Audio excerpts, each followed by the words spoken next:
Wait, first, what does it even mean to be emotionally present? I'll give you an example, but before I go ahead, if you're not subscribed or if you're not following me, come on now, click on the subscribe button or follow me wherever it is that you're watching this from. This would be a great thing for you to do. So, let me tell you and give you an example of what it means to be emotionally present. The other day, I watched this mother at the park. She was, pushing her baby on the wing, smiling, saying all the right words, trying to connect with her. But her eyes were far away. They were not looking. And I thought, that is what emotional absence actually look like. You can be there, right there, and still not be there. I mean, it might not have been it, but that's a close example. And I do get it that parenting pulls you in 1,000 directions. There are work deadlines, there are bills, there's exhaustion. Sometimes your body shows up, but your mind is still at the office or replaying that argument, maybe from your last night, or counting how many hours of sleep that you have not had yet.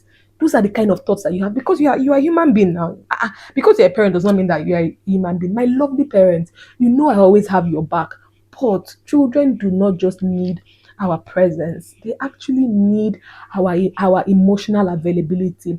This emotional availability that will make them feel like they matter and that they are enough. So when we talk about being emotionally present, it does not mean that you will be calm all the time, but you can at least notice yourself before you react. That's mindfulness. For example, when your toddler screams, instead of you snapping, you can potentially just recognize that I'm feeling overwhelmed and I need a breather too. And you can now decide if two of you want to be doing the breathing technique together. You understand that kind of a thing. Same with your teen. When they act rebellious, when they are like slamming the door, you don't just barge in and say, "Oh yeah, open this door.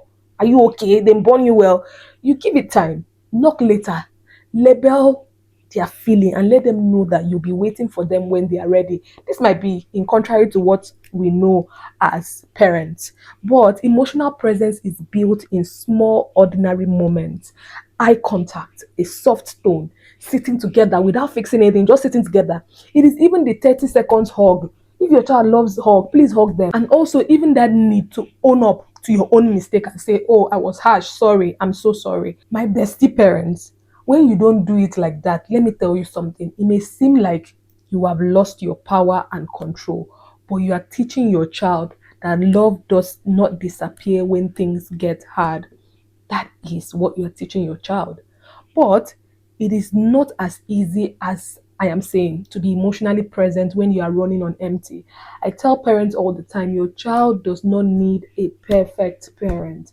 Please, your child does not need a perfect parent, they need a regulated one. The calmer your nervous system is, the safer theirs is. So you have to learn to regulate your own emotions. So before you rush in to fix, teach, or discipline, check in with you. Always reflect. Am I responding from a place of peace or from a place of panic? The moment you start seeing yourself do that, reflect. So today, if all you do is to just take a deep breath before you speak, that is presence. Yes, it is. If all you do is to look them in the eye and smile, that, my bestie parents, is present. You don't have to do it perfectly. Just be consistent. Consistency is powerful. That is how children learn about love.